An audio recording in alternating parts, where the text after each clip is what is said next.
I have sinned by betraying the blood of the innocent. These are supposedly the final words of Judas, one of Jesus' 12 apostles. These are the words he spoke after betraying Jesus by accident or who knows. I don't think he fully understood what his actions would cause. I, being irreligious, am not a practitioner of Christianity or any religion,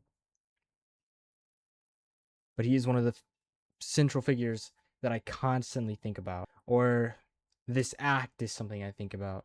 I think about him heading to the church, trying to give them the silver, seeking forgiveness for what he had done, and then heading off to end it, allegedly. That's how we end up with the field of blood, which I think the church purchased with his money. Something I think about is what happens after. What if Judas had stayed or been alive for the resurrection of Jesus? Would he have been forgiven?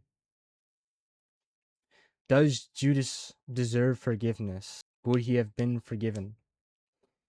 In many religious views, in many cultures, his name is synonymous with traitor or betrayer.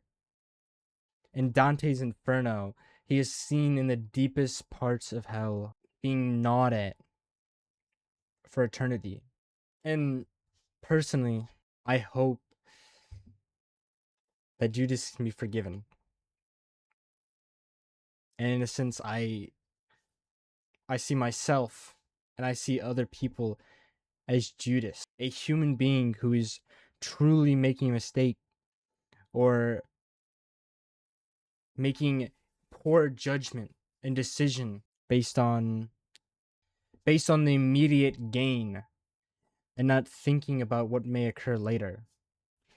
I think they also this a quick side rant, but I do think there is a book of Judas, which is part of the Apocrypha, where they say that he knew what he was doing, and it was essential to the mission of Jesus and his resurrection. It was something that had to have occurred. Regardless of all of that, I would like to see Judas as a human being who can be forgiven.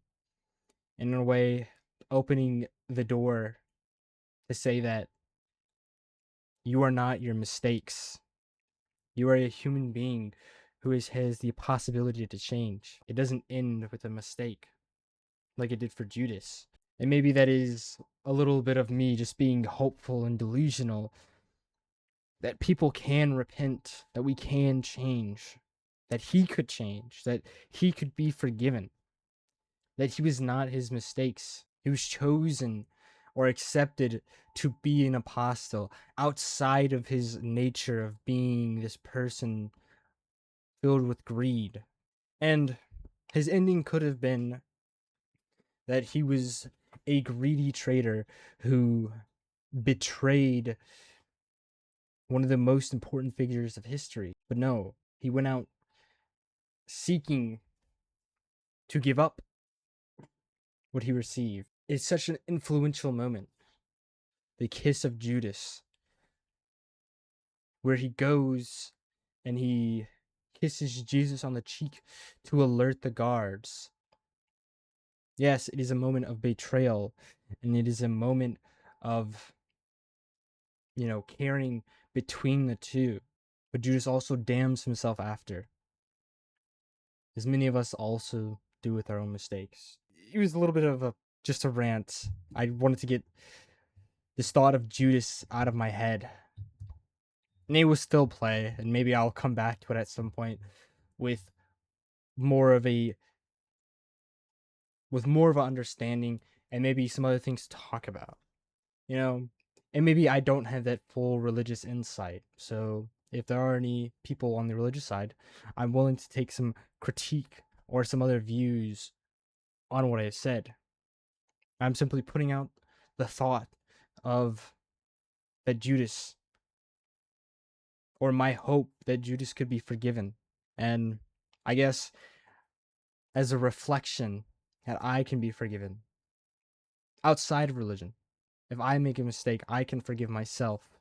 Or if someone makes a mistake toward me, I can forgive them. And I guess that's why I personally would like to believe that Judas could be forgiven.